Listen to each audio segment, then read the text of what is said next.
मुझे मत मारो, मैं अच्छे से काम करूंगी, आज के बाद मैं ऐसा नहीं करूंगी।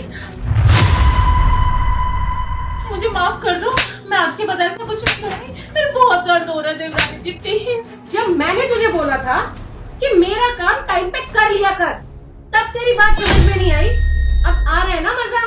अगर आगे से मेरा काम टाइम पर नहीं हुआ ना, तो मार मार के तेरी चमड़ी उधेड़ दूंगी। याद है ना तुझे?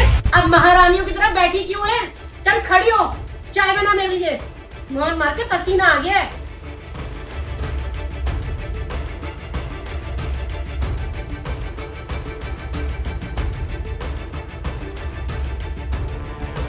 पता नहीं कितनी कामचोर है, सोचती है इस घर में फ्री का खाऊंगी।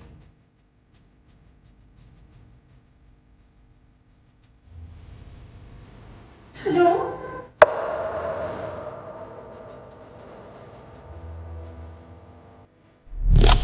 कौन है कॉल पे और किससे बात कर रही है तू? हेलो हेलो मैडम, मैं कोरियर कंपनी से बोल रहा हूँ। मुझे आपका एड्रेस चाहिए था। आप मुझे अपना एड्रेस कंफर्म करा सकते हैं? ठीक है, ये ले फोन और बात कर इससे और एड्रेस समझा इसे।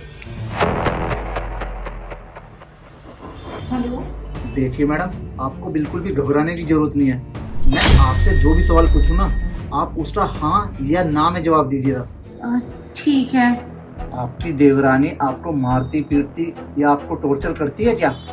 हाँ। ठीक है, आप एक काम करिए, आप जल्दी से आप अपना एड्रेस बता दीजिए मुझे। Y11 और सेक्टर 17 रोहिणी, दिल्ली 84। ठीक है सर, आप थोड़ा जल्दी डिलीवरी कर दीजिए। ठीक है, मैं जल्दी आता हूँ। अगर तू पूरा दिन फोन पे बात करती रहेगी तो घर का काम तेरा बाप आके करेगा क्या? देख मेरी बात सुन, मेरा मूड ना बहुत ज्यादा खराब है। तू जाके ना मेरे लिए एक बढ़िया सी गर्मा गर्म चाय बना के लेके आ। चल जा। अच्छा सुन, मेरे पैरों में ना बहुत दर्द हो रहा है, चाय तू थोड़ी देर में बना दूँ। पहले तू मेरे पैर दबा।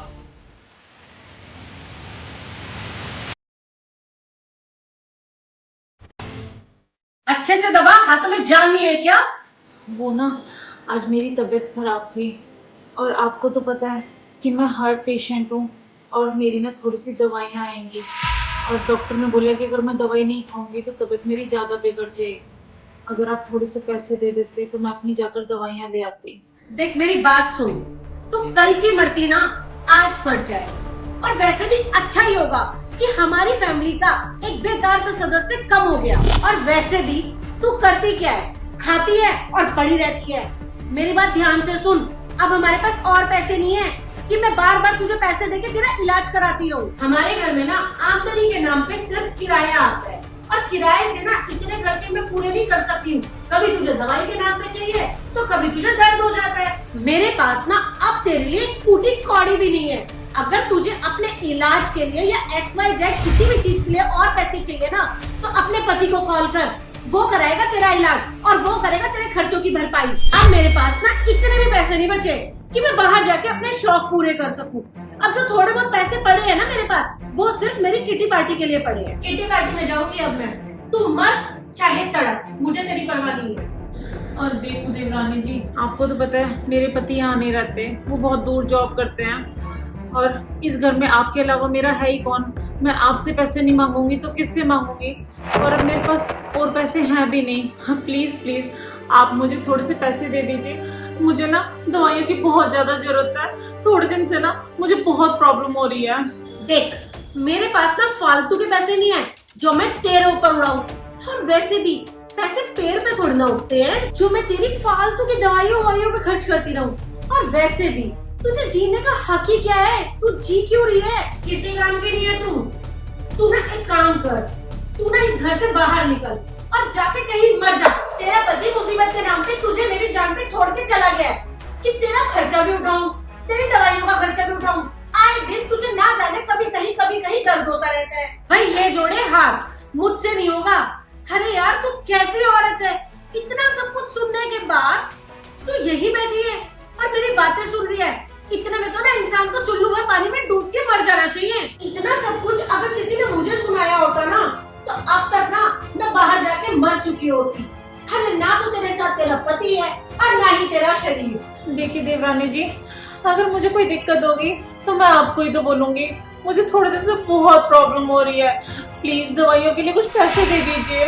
वैसे भी आप 3-3 दिन तक मुझे खाना नहीं देते थे। इन सब चीजों के बावजूद मैं हमेशा घर का सारा काम करती आई हूँ, मैंने आपको कभी कुछ नहीं बोला। प्लीज मुझे थोड़े से पैसे दे दीजिए दवाइयों के लिए।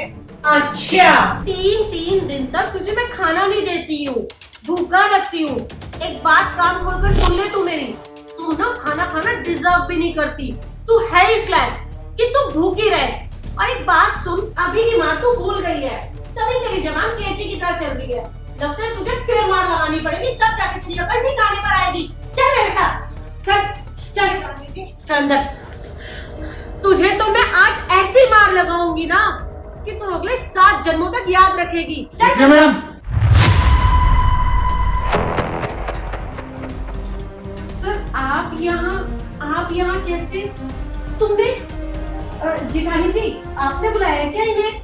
नहीं देवरानी जी, मैंने किसी को नहीं बुलाया। देखिए मैडम, आपको बिल्कुल भी घबराने की जरूरत नहीं है। जिस पुलिस वाले से आपकी फोन पे बात हो रही थी ना, वो मैं ही हूँ। और मैंने फोन पर आपकी सारी बातें सुन ली थी कि कैसे आपकी देवरानी आपके ऊपर अत्याचार करती है, कैसे वो आपको मारती है, पीटती है, टॉर्चर करती है। देखिए मैडम, आपका जो भी बयान है वो मुझे दे दीजिए, ताकि मैं इनके खिलाफ अच्छी सी चार्जशीट बना सकूं और इनको बड़ी से बड़ी सजा दिला सकूं। और सजा तो मैं इनको ऐसी दिलवाऊंगा कि ये जेल से बाहर आसानी से आ ही नहीं पाएंगी। देखिए सर, आपको ना पक्का कोई गलत फहमी हुई है। हमारे घर में तो सब कुछ ठीक है, हो सकता है कोई गलती से मिस कॉल हुई हो। सर, मैं ना अपनी जेठानी जी का बहुत अच्छे से ख्याल रखती हूँ, इवन इनके खाने का, दवाइयों का और हर चीज का। इनके तो पति भी नहीं रहते यहाँ और सारी देखरेख मैं ही करती हूँ उनकी एब्सेंस में इनकी। जरूर आपको ना कोई गलतफहमी हुई होगी, हम तो बहुत ही प्यार से रहते हैं। हो सकता है किसी और के घर में ऐसी प्रॉब्लम हुई हो और गलती से आपको पता हमारा लिखवा दिया हो, है ना जेठानी जी? हम बहुत प्यार से रहते हैं ना, बोलो ना, बोलिए ना जेठानी जी। हाथ हटाओ अपना। सर, ये सब कुछ ना झूठ बोल रही हैं। ये ना मुझे बहुत बुरे तरीके से ट्रीट करती हैं और मुझे खाना भी नहीं देती है, मेरे साथ बहुत मारपीट करती हैं, भूखी रहती है सर मैं 10-10 दिन तक। नहीं सर, ये ना झूठ बोल रही है। मैं तो इन्हें बहुत प्यार करती हूँ, बहुत सेवा करती हूँ, इन्हीं की सेवा में ना रात दिन लगी रहती हूँ सर। मैं बेचारी न जाने कौन सी ऐसी गलती हो गई सर, जो मेरे साथ ये ऐसा बिहेव कर रही है। अरे चुप क्यों खड़ी हो जेठानी जी, बोलिए ना सर को कि मैं रात दिन आपकी सेवा में लगी रहती हूँ। सर, ये बिल्कुल झूठ बोल रही है, तभी तो ये चुप खड़ी है, बोलो ना। सर, मैं सच बोल रही हूँ, ये झूठ बोल रही है। ये मुझे रोज मारती पीटती है। सर देखो, मेरे फेस पे कितने निशान भी है और ये कई दिन तक मुझे भूखा रखती है। मैंने इनसे दवाइयों के लिए पैसे मांगे थे सर, वो भी इन्होंने नहीं दिए। मैं हार्ट की पेशेंट हूँ, मैं मर जाऊंगी, इस बात से भी इन्हें कोई फर्क नहीं पड़ता। सर, मुझे तो समझ ही नहीं आ रहा है ये इतना झूठ क्यों बोले जा रही है। बताओ सर, ये तो ये भी कह रही है कि जो इनके फेस पे निशान है वो मैंने इन्हें दिए हैं, मैंने मारा पीटा है। सर, मैं ऐसा क्यों करूंगी? मैं तो बहुत प्यार करती हूँ, मैं तो इनके लिए सब कुछ कर रही हूँ। ओह सर, मुझे भी ध्यान आया कि इनके फेस पे जो निशान है ना, ये बाथरूम में गिरने की वजह से लगे हैं। परसों ना ये बाथरूम में फिसलकर गिर गई थी और तभी से इनके चेहरे पर निशान है। सर, मैं तो इनकी चोटों पर मलहम लगाती हूँ, इनकी केयर करती हूँ। और हाँ, मैं आपको ना एक चीज बताना भूल ही गई कि ये दिमाग से ना थोड़ी मेंटल है, इसीलिए तो ऐसी बातें कर रही है। आप ना इनकी बातों को ना ज्यादा सीरियस मत लीजिए, आप जाइए यहाँ से, सब ठीक है सर। सर, मैं सच बोल रही हूँ, मैं झूठ नहीं बोल रही हूँ, मेरी बातों का यकीन करो सर। ये मुझे बहुत टॉर्चर करती है सर, मैं आपके आगे हाथ जोड़ती हूँ, मुझे इससे बचा लो। अरे नहीं सर, कुछ भी नहीं है ऐसा। मैंने आपको बोला ना कि इसकी दिमाग की हालत ठीक नहीं है। देखो ना, इसे दौरा पड़ रहा है और ये अजीब अजीब सी हरकतें कर रही है। देखिए मैडम, ज्यादा झूठ बोलने की जरूरत नहीं है। आपने जो भी अत्याचार अपनी जेठानी के ऊपर किए हैं ना, वो सब मैंने अपने कानों से सुन लिए और रिकॉर्ड भी कर लिए है। और उन बातों के आधार पर मैं आपको गिरफ्तार करता हूँ और उन्हीं बातों को मैं कोर्ट में सबूत के तौर पर पेश करूंगा। तो अब आपके बचने का कोई चांस नहीं है और आपको झूठ बोलने की कोई जरूरत भी नहीं है। तो अब आप चुपचाप मेरे साथ चलिए। अगर आपने मुझे कोऑपरेट नहीं किया तो मैं महिला पुलिस को बुलाऊंगा और आपको धक्के मरवाकर यहाँ से लेकर जाऊंगा। चुपचाप चलिए मेरे साथ। मैडम, आपको सुनाई दे रहा है ना मैं क्या कह रहा हूँ? चुपचाप चलिए मेरे साथ।